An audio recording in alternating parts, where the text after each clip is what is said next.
आपका एक वीडियो बड़ा वायरल किया जाता है, उसके आधार पर ये बोला जाता है कि आप एंटी ब्राह्मण हैं, और वो रिजर्वेशन को लेकर एक लंबा आख्यान है, आपका लंबा वीडियो है, उसके भी कई चंक्स काट कर इस तरीके से फ्रेम किया जाता है कि आप एंटी ब्राह्मण हैं, और लगातार आपके विरोधी इसको रह रह के शेयर करते रहते हैं। इस पर क्या पक्ष है आपका? मैं एंटी ब्राह्मण नहीं हूँ, मैं एंटी कास्ट हूँ। एक शब्द ब्राह्मणवाद चलता है विचारधारा के परिभाषाओं में, विचारधारा की शब्दावली। ब्राह्मणवाद का मतलब है जाति व्यवस्था का समर्थन करना। मैं जाति व्यवस्था का घोर विरोधी हूँ, ये मैं खुल के कहता हूँ हमेशा से। मेरा जन्म जिस परिवार में हुआ वो आर्य समाज का परिवार है, और आर्य समाज के परिवारों में जाति व्यवस्था को नहीं माना जाता है। तो बचपन के संस्कार भी ऐसे हैं। फिर मैं दिल्ली विश्वविद्यालय से पढ़ा, फिर मैंने जिन विषयों का अध्ययन किया, मैंने हमेशा महसूस किया कि जाति व्यवस्था एक ऐसी व्यवस्था है जो किसी दौर में हो सकता है कि उपयोगिता उसकी रही हो, आज के दौर में वो एक अनुपयोगी व्यवस्था है जो खत्म हो जानी चाहिए। तो मैं जातिवाद का विरोधी हूँ। लेकिन ये बात जो आती है सोशल मीडिया पर क्यों आती है? एक तो इसलिए कि मैंने कुछ वीडियोज़ में आरक्षण का समर्थन किया, जो मैं सच में करता हूँ। मैं आरक्षण का सैद्धांतिक समर्थक हूँ।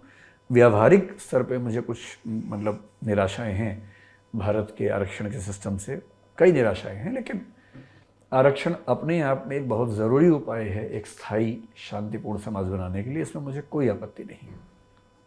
तो जब आरक्षण के समर्थन में कोई बात आती है, डॉक्टर अम्बेडकर के समर्थन में कोई बात आती है, तो लोगों को लगता है कि मैं ब्राह्मण विरोधी हूँ। दूसरा, जब मैं हिंदी साहित्य में पढ़ाता हूँ तो उसमें कई ऐसी रचनाएँ हैं, जैसे अगर आप प्रेमचंद को पढ़ें तो उनकी 3 कहानियाँ 18 कहानियाँ पाठ्यक्रम में हैं। एक है सदगति, एक है उसमें निमंत्रण, और एक कफन। ये 3 कहानियाँ ऐसी जो सीधे सीधे दलित विमर्श को केंद्र में लाती हैं और कुछ ब्राह्मण पुरोहितों की असंवेदनशीलता या संवेदनहीनता पर व्यंग्य करती हैं। तो जब मैं उनको पढ़ाता हूँ तो मैं प्रेमचंद के पर्सपेक्टिव से पढ़ाता हूँ, और जो उस क्लासरूम में नहीं बैठा है वो केवल अपनी क्लिप देखेगा तो वो समझ सकता है कि मैं ब्राह्मण विरोधी हूँ, मुझे ब्राह्मणों से क्यों कोई आपत्ति होगी। हाँ, ये ज़रूर है कि मैं चाहता हूँ कि पुरोहित वाली व्यवस्था जन्म आधारित ना हो। जो व्यक्ति धर्म का प्रकांड ज्ञाता है, जिसको धर्म की समझ गहरी है, पुरोहित वाला काम यदि करना है तो वो करें। क्यों हम एक जन्म विशेष के आधार पर किसी को एक कार्य के लिए सही माने? ये तो जाति व्यवस्था का लक्षण है जो कि खत्म होना चाहिए। तो बड़ी स्पष्ट बात, मैं आरक्षण का सैद्धांतिक समर्थक हूँ। व्यावहारिक तौर पर कई निराशाएं मुझे हैं। अम्बेडकर जी की बहुत सारी बातों को समर्थक हूँ, कुछ का नहीं हूँ।